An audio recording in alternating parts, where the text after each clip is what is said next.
Okay, so now let's understand how does the application remember the state of data or field using compose.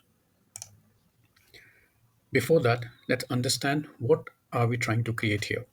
Our main goal is to create a reactive UI, which means we want our screen to automatically update itself whenever the underlying data changes, without us having to manually write code to find and update each specific UI element when the data changes. To achieve this, we need a system that does three things. First, holds the data that can change. We call it the state. Second, observes the data for any changes. So this is the observable part of the application or the UI. And third, keeps that data alive even when the UI is being redrawn. So this is called the remember part of the code and the UI. So if we describe the UI, how does it change and be reactive? The answer is state. State is any value that can change over time in the UI.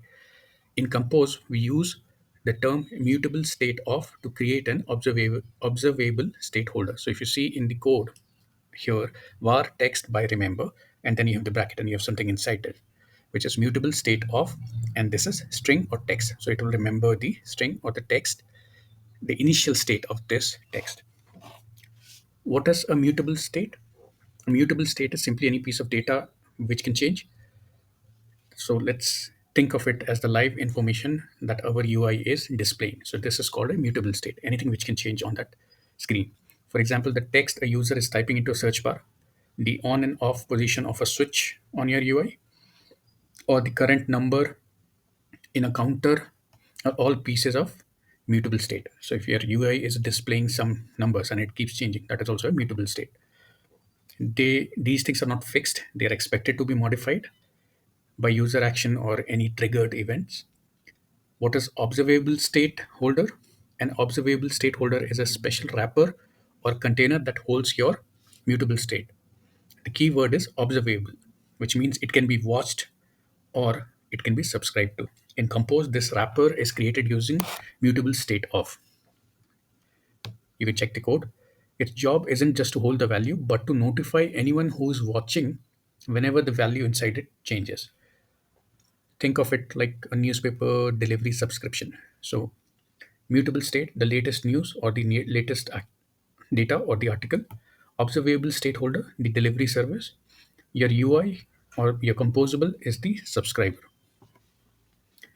You don't have to constantly check the newsstand to see if there is a news story. The delivery service, the state holder, automatically sends the new paper, article, or data to you as soon as it is published. More like how you have notification. When Compose sees this notification, it knows that any part of the UI that depends on this specific piece of state needs to be redrawn or changed accordingly to reflect this new information. This is the foundation of a reactive UI. The interface reacts automatically to changes in this underlying data.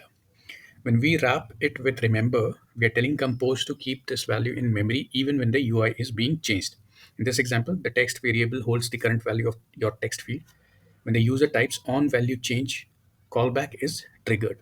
We update the text variable, and Compose is smart enough to see that the state has changed and automatically redraws just the part of the screen that depends on it. This is the magic of reactive UI.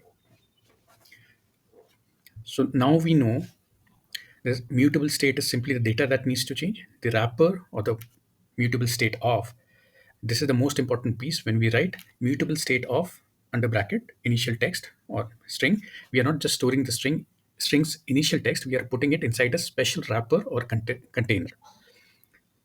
This wrapper does one critical job. It turns a normal piece of data into observable state holder. Think of it like putting your data into a magic box with an alarm system. So holding the box holds your value, observing if the value inside the box ever changes, the alarm goes off. Remembering the status, the remember function. So UI components in Compose can be redrawn many times for many reasons. The remember function solves this. It tells Compose, create this state holder once and then keep it in memory for this specific component across redraws. It gives your state a memory, ensuring the user input isn't lost every time the screen updates. In short, remember ensures the same magic box is used for a component no matter how many times it is redrawn.